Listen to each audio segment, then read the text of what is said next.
Check out FlipsideGaming.com for all your gaming needs. Use the promo code HEROES to save 10% on all orders over $10 and support the channel at the same time. Hey there, this is John from Heroes and Legends, and welcome to the first day of official Rivals of Ixalan previews. Now, this is actually our second video of the day. We did a video earlier looking at 4 cards that were leaked, but all the cards we're going to see today are official previews coming from Wizards themselves. So we know all these are definitely legit, and we got some interesting cards to look at. Now, quickly before we get started, if you check out the description below, you'll find a few ways to help support what we do here at the channel. Our Patreon page is linked there. You'll also find some links to products on Amazon and Flipside Gaming. Purchases via those links, whatever you buy, help us out. So thank you in advance if you look at that. But with that being said, let's get into it because we got a lot to talk about. And we're going to start off with 3 cards we've actually seen before. So we've talked about these in previous videos, but this is the first time we're seeing them in their Rivals of Ixalan form. So I just wanted to point these out to you just so you get a chance to see the art and everything. Like I said, we've discussed them in the past, so I won't rehash them here. But here they are. We've seen the promo form before, now we get to see the Rivals form. City's Blessing, we've seen this before too as a promo, but I did want to talk about this card just for a second because we got a little more clarity around the rules. So a couple of things to note about the City's Blessing. This works with the Ascend mechanic, which we have talked about previously, but we'll be looking at again in a few minutes if you're unfamiliar with it. Basically, what the Ascend mechanic says is if you have a creature with Ascend, at any time you have 10 permanents on the battlefield. It includes all your true permanents. That can be lands, tokens, creatures, enchantments, artifact, equipment, whatever. And do remember, if you enchant someone else's creature with an aura, that still counts as your aura and your permanent. So remember those things. But at any moment you have 10, you get the City's Blessing. If you play a sorcery or instant, for example, that has Ascend on it, when that resolves, if you have 10 permanents at that point, then again, you get the City's Blessing. Now, if you already have the City's Blessing, it doesn't matter because the City's Blessing never goes away. And as a matter of fact, they went to the extreme to say that this isn't even an emblem or a token or anything like that. This is simply a title, and this card just helps you remember that you have it. You don't even need to play with the card if you don't want to. So there's no real physical substance to this card in the game, so it can't be interacted with in any way. Once you have it, you have it. You don't lose it or anything like that. So I thought that was kind of interesting, and we'll talk more about it as we get into some of the cards, of course, that have the Ascend mechanic. Zetalpa Primal Dawn. Might as well go big. 2 white and 6. Legendary creature. Elder Dinosaur. Rare. 4/8. Flying. Double strike. Vigilance. Trample. Indestructible. Wow, this card is not playing around. This is one of your Elder Dinosaurs, and it is legendary. This could be a pretty nasty commander, but let's talk about standard first. So this card is a little expensive, typically for what you think of for a standard card, 2 white and 6. However, there is some raw power here, and if you can get this thing on the battlefield, you're going to be having a pretty good day. So I do think there's ways to do that. There's a few ways to go about it. One could simply be ramp. Maybe you can ramp into it. Another way to look at this is maybe this is a control finisher, where you draw out the game with control and try to keep the game going while you throw down lands until you can finally get to the point where you can play this and have maybe counterspell backup or something like that. That's possible. Another way to think about it is reanimation. Now, there's a couple of routes you could go with reanimation. You could toss a copy or 2 of this into a God Pharaoh's Gift deck. That actually might be kind of sweet. I'd like to at least try it out. Or there is a card we're going to talk about in a few moments here that could foster a whole new version of reanimation, perhaps in standard. And this would be a great target for the card we're going to see in a few minutes. So there's a lot of different ways you can go. I'm pretty confident that someone's going to work this out because it's just too good not to, basically. Now, outside of standard, does this make it into any kind of like modern or legacy or vintage reanimation? See, I don't know, because I think it's hard when you have those big formats to work a new card into reanimation because there's so many good targets that already exist. So I don't know if it really makes it there, but definitely in the world of standard.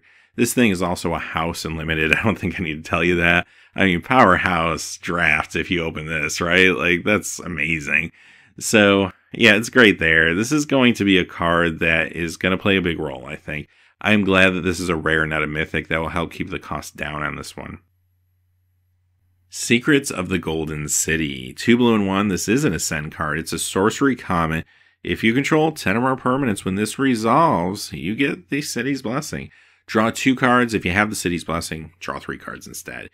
This card, super sweet, honestly. Control players out there, very, very happy to see this. First off, a little reminiscent of like a Divination, which is a good card and has seen standard play in the past, so this certainly can see standard play just on its own without the City's Blessing, but with that extra Ascend mechanic, even better. Like later in the game, because think about it this way, control decks, they're going to have a lot of lands if nothing else, right? It's not going to be too long. You're dropping a land every turn if you're going to win with control, probably. So you put your lands down, 1 or 2 other permanents, and you get there. You actually get there as you're kind of stalling out the game. And now all of a sudden this card becomes even more powerful. So I like this a lot for standard control builds. Maybe this gives the approach deck another little shot in the arm to get out there and try again. And with a card like this, like as an engine, who knows? That could actually be a strong deck in the next meta. We'll have to wait and see. So I like it a lot. Definitely going to see standard play, I have no doubt. And it's good in limited too. Like it's a nice draft pickup. Maybe not first pick, but you pick it up, make sure you don't run out of gas. Really awesome card. Duska Charger. Okay, this is another Ascend card. It's a black and 3. It's a horse, common 3/3. If you have 10 permanents in play, then you'll get the City's Blessing. Also, too important to note, when you get the City's Blessing, it happens automatically. Like there's no stack or anything like that. So if I play this creature and it hits the battlefield, and this is like my 10th card, then my opponent can't just use like instant removal to stop the City's Blessing. It's already happened. It just happens. So it doesn't like use the stack or anything. Now, if you do have the City's Blessing, this gets +2/+2. So instead of a 3/3, it becomes a 5/5. 5/5 for 4 is pretty decent, definitely, but you're not going to get that really, at least realistically, till later in the game. So by that point, is a 5/5 still amazing? It's okay. It's not bad. A 3/3 for 4, though, is just fine. It's like a nice curve filler just generally for your sealed and for your draft games. So I find this actually very playable because I'm happy a lot of times to run the 3/3 for 4. And later on, if it's a 5/5 for 4, well, okay, even better, I'll take it. Like maybe it's not always consequential, but sometimes it will be. So yeah, it's just fine for limited. Nothing more to say about it, really. Form of the Dinosaur. Okay, this is 2 red and 4. It's an enchantment rare. When this enters the battlefield, your life total becomes 15. At the beginning of your upkeep, Form of the Dinosaur deals 15 damage to target creature an opponent controls, and that creature deals damage equal to its power to you. Okay. Wow, there's a lot to take in here. Let's talk about like standard competitive stuff first. 6 mana, so that's expensive. To change your life total to 15, which, okay, if you're behind, you might be welcoming that, but if you're behind, just changing your life total to 15 for that turn for 6 mana isn't going to really help you much, because you're just going to get smashed in the face again when you pass the turn, so that feels a little awkward. At the beginning of your upkeep, then you do get to deal 15 damage to a creature, so it's going to take out pretty much anything on the board, but you are using your own life to do that, because you're getting hit back. So at some point, that could become awkward too. Now, also keep in mind that you can't decide not to do it. If your opponent has a target, you have to do it. It's not a May ability. So again, it starts to get out of your hands and maybe it snowballs at a certain point. If your opponent's playing a lot of like, I don't know, token creatures or something like that, you're going to continually lose life once this is on the battlefield. So that's a lot of awkwardness for me. Expensive, doesn't do anything when it comes into play. It changes my life total, which sometimes could be good, sometimes could be bad. If it's higher than 15, it's going to maybe deal with a problematic creature, but at the expense of my own life, and it starts to take control away from me the longer it's on the battlefield. These are not things I like. These are not positives for me. I don't see this getting into standard or anything like that, long story short. So where do you play this card? Well, I don't know. There's some janky sort of combos you could probably do with it in Commander. Like, for example, Access Immortality. Like, you change your life total from like 40 to 15, and then you switch with someone else. Like, yeah, that could be a thing, I guess. But again, it does take control out of your hands. A little bit awkward as the game goes on, especially if it goes long. And in Commander games where people can have some large creatures. I don't know if I'm taking the risk, quite honestly. And again, I'm still paying 6 for this. It's not really doing anything on my turn. If I don't have a backup play to really make that life loss, which is most of the time going to be life loss, sometimes significant life loss matter for me, then why am I doing this, right? Like, could I just not play a removal spell? So, yeah, I get it. It's repeatable removal, but it just feels really awkward. I mean, like I said, there are combos like Access Immortality. There are combos that maybe check for life gain or life loss matters type situations.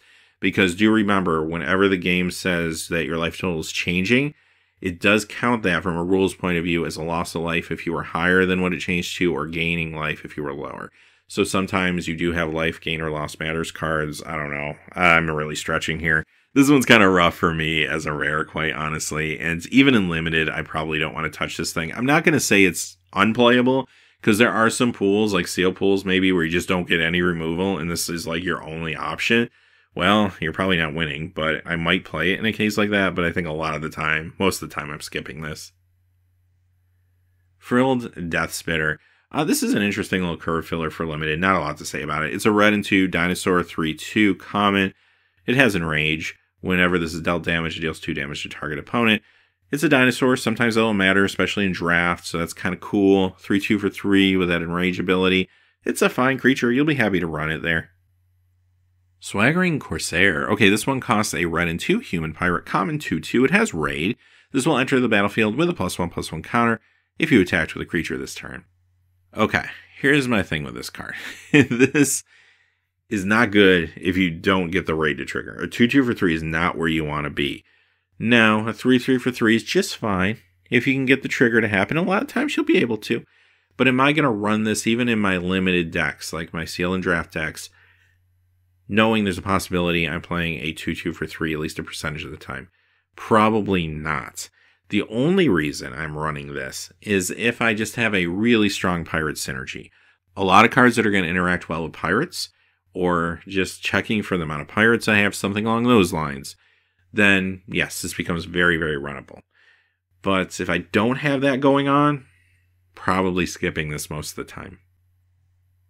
Enter the Unknown. Okay, don't be fooled by this one. It costs a green. It's a sorcery. Target creature you control explores. I love Explore. You may play an additional land this turn. I love playing an additional land this turn. But here's the catch. You can't do this until you have a creature in play.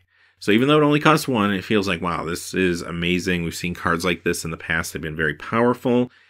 This one has a big catch to it. You have to get that creature in play. You have to be able to target the creature at sorcery speed to get the effects. The Explorer, awesome. And actually, that Explorer is fantastic because it gives you an extra opportunity to maybe hit a land if you, at that point, you don't have an extra land. And Explorer is just good anyway. For 1 mana, like, that feels okay. But the additional land is really why you're going to play this card. And you're not always going to be able to use this, because by the time you get the creature out, maybe it's too late. Maybe you don't hit the land off the Explorer and you don't have an extra land in your hand. Then you're just exploring for 1 green. And not to say that's the worst thing in the world, but is this taking up a spot in your deck really at that point? It's not really doing what it's intended to do, right? Best case scenario, you play a creature on like turn 2. I mean, that's very common, especially in limited. And then turn 3, you drop your 3rd land. You go ahead and hit your creature with the Explorer. Maybe it gets the +1/+1 counter. That's nice. Or maybe you just draw the lands and you play that extra land. And now the next turn, you're a land ahead of your opponent. Yeah, that actually feels awesome. So I do like that. Even that turn, spending the 1 green, you still have 3 mana to take out of your lands. So if it works out like that for you, you're going to be having a pretty good day. Don't get me wrong. But the problem is the high variance. It's not always going to work out for you. And if your opponent can deal with some of the early creatures with some quick removal, this thing could just sit in your hand and clog up your hand. And by the time you actually get to use it, it's not doing anything that's really relevant. And I think that's going to happen too much of the time. On paper, this card feels like it could be very powerful. In practice, I'm very skeptical of it. So just keep that in mind. Maybe I'm wrong. Maybe it is something that can actually work more often than it doesn't work, and we'll kind of have to see. But I don't really see myself trying to work this into a standard deck or anything like that. Even limited, I might be a little hesitant because, again, I have to think of it this way. Worst case scenario, this is Explorer for a green. Is that good enough for my pool to actually play it? It just depends on my pool, I guess. I wouldn't say I'd never play it, but I think I'm going to skip it a lot of the time, unfortunately. Tendershoot Dryad. Okay, this one's interesting. A green and 4 Dryad. This is a rare 2/2 with Ascent. At the beginning of each upkeep, create a 1/1 green sapperling creature token. So it helps you hit that 10 permanents, hopefully pretty quickly if you haven't already.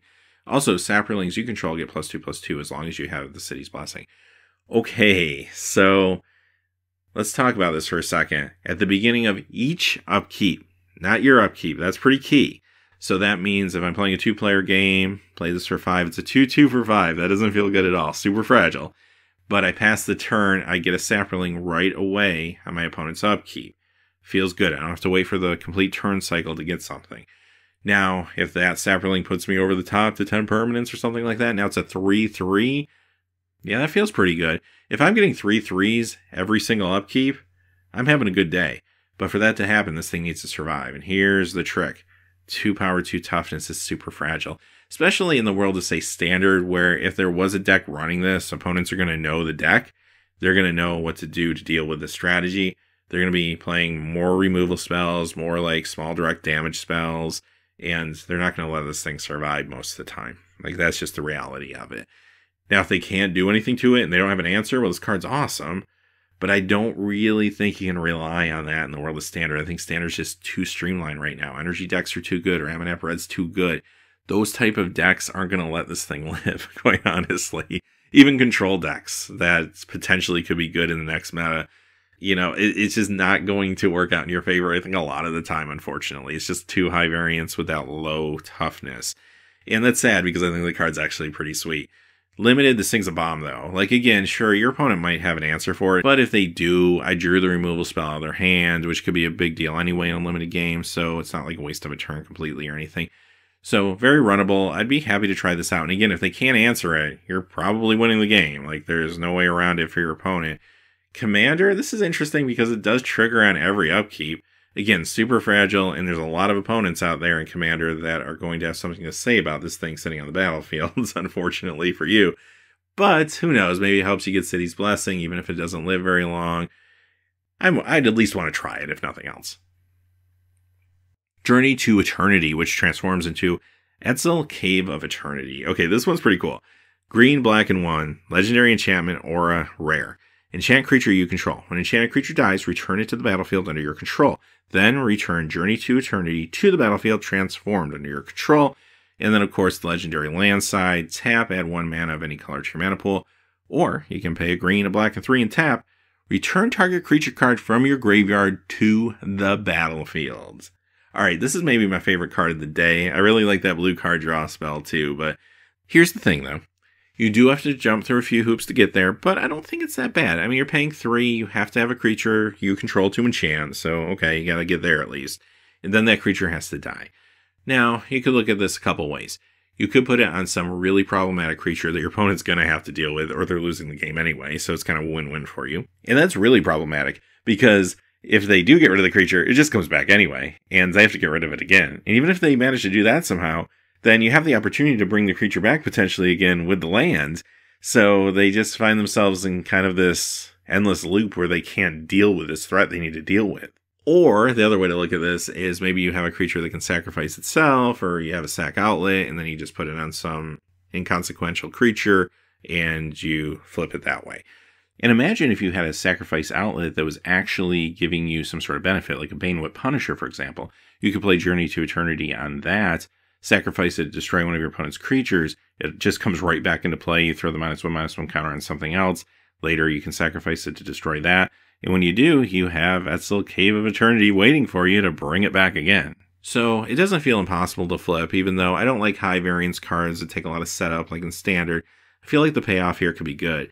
I'm especially interested in this payoff because we already know there's going to be these Elder Dinosaur Legends in the set, some really big, powerful creatures that maybe the best way to get them into play in Standard, for example, could be Reanimation. And this is pretty straightforward Reanimation. 5 mana and tap this directly from graveyard to battlefields. That is awesome. So if you can get that engine going, then you have some power here. And I do think this is a spiky card. This has been billed and advertised as a spiky card. And of course, Wizards knows more about the set than we know right now. So I feel like this is going to be a spiky card. I think this will see Standard play. I think this is actually a really sweet and powerful card. And I think it's going to look even more powerful when we see more of the set. I could perhaps even see a new archetype in Standard coming out of this, perhaps in the form of a Reanimation deck. It just feels like there's a lot of potential for this particular card. Really excited about it. I think it's good for you in Limited too, because even if you're not reanimating anything crazy, which maybe you are if you get lucky, but even if you're not, just reanimating some mid-rangey creatures could be just good enough a lot of the time. And again, imagine what you could do maybe even in like Commander with this, with just some really crazy like big things in your graveyard. So I like this quite a bit. Kumina, Tyrant of Araska. Okay, this is a blue, a green, and 1 mythic Merfolk Shaymin, legendary creature 2/4. Tap another untapped Merfolk you control, and this can't be blocked this turn. Tap 3 untapped Merfolk you control. This time it can actually be this one. Draw a card. Tap 5 untapped Merfolk you control. Put a +1/+1 counter on each Merfolk you control. Okay. So we were saying when we had Ixalan that for Merfolk to become a thing in Standard, they would need a good Lord. Is this good enough? Here's the downside. It's relying on other Merfolk to be in play. If you don't have a lot of Merfolk in play, this card's not really that good, unfortunately. At least when it comes to Standard competition. So 2/4 for 3, that's okay. Tapping another Merfolk to make this unblockable, sometimes that could be good because Merfolk do have ways to kind of buff themselves and such, so that could be interesting. Now, tapping 3 Merfolk, and that could include this one, to draw a card, that's kind of awesome.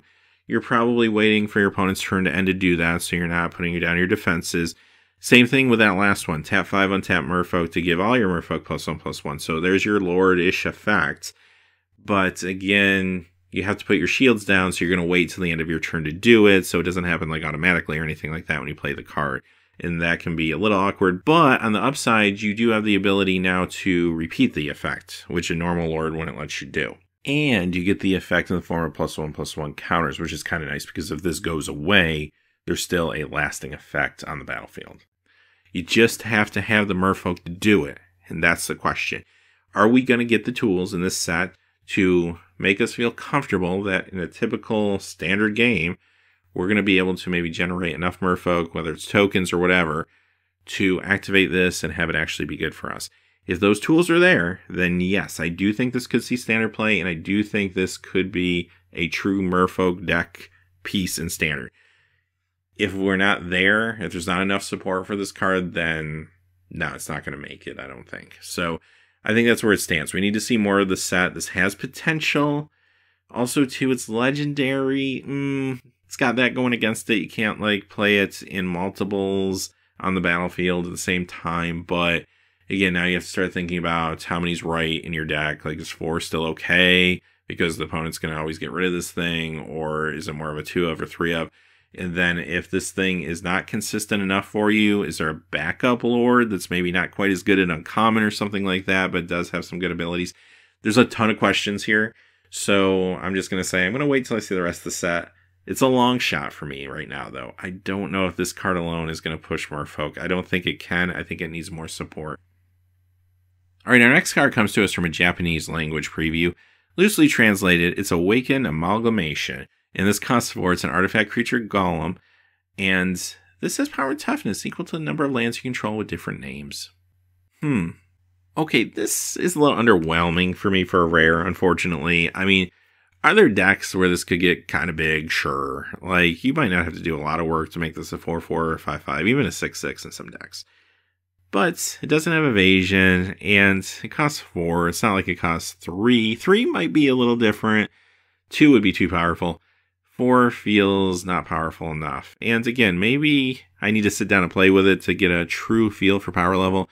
But I'll tell you right now, just on paper, this doesn't feel that good to me. I don't really see myself playing this in like Standard or anything like that. I just don't think it's good enough. It could come in big for 4 mana at times, but again, without the evasion, and that's probably happening a little bit later in the game, it's very dependent on your board state, namely your other lands. I don't really see it. Even limited, I don't really see myself too excited about this because limited cards are going to be more restrictive when it comes to lands. A lot of times you might be playing a 2-color deck with like 1 non-basic or something like that. And this card's really going to be bad for you there. So most of the time I don't think it makes your cut there even. Gleaming Barrier. This one's interesting. It's 2. It's an artifact creature wall, common 0/4 defender. When this dies, create a treasure token. Now the reason I say this is interesting is because it's a really good card to muck up the ground a little bit and slow down the game. One of the big complaints about Ixalan Limited for Draft and Sealed was it played a little too fast. There wasn't a lot of time to build out big strategies. And because of that, a lot of people weren't super excited about the format.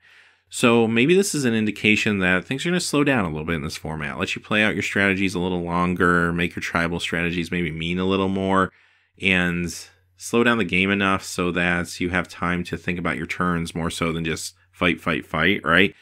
like in a lot of ways, Ixalan kind of plays like one of the old core sets, like just very fast and aggressive. And if you try to do anything too complicated, you kind of get run over. But maybe that's changing with this next set. I guess we'll wait and see. All right, with that being said, those are the cards for today. So I'm going to keep a close eye on previews. If we get a whole bunch of cards or a really interesting one later, I will do another video. But if not, if we just get a few, I'll roll those in with tomorrow's video. And we'll be back tomorrow to look at everything that happens within the next 24 hours with previews. This is a quick preview week. We're going to be back Tuesday, Wednesday, Thursday doing this. Friday, we get the full set. We'll begin our full set review, which is pretty crazy, just really fast. Until next time, though, hey, thanks for watching. It's always appreciated. Please remember to like, subscribe. Have a great day. Hey, thanks for watching. This video is made possible by the generous support of viewers like you on Patreon. Check out the description below for links to our Patreon page as well as our Amazon affiliate store, where a small percentage of all sales will also help support the channel. Finally, if you haven't had a chance yet to subscribe, hit that subscribe button so you don't miss any new videos on Heroes and Legends. Talk to you again soon, and have a great day.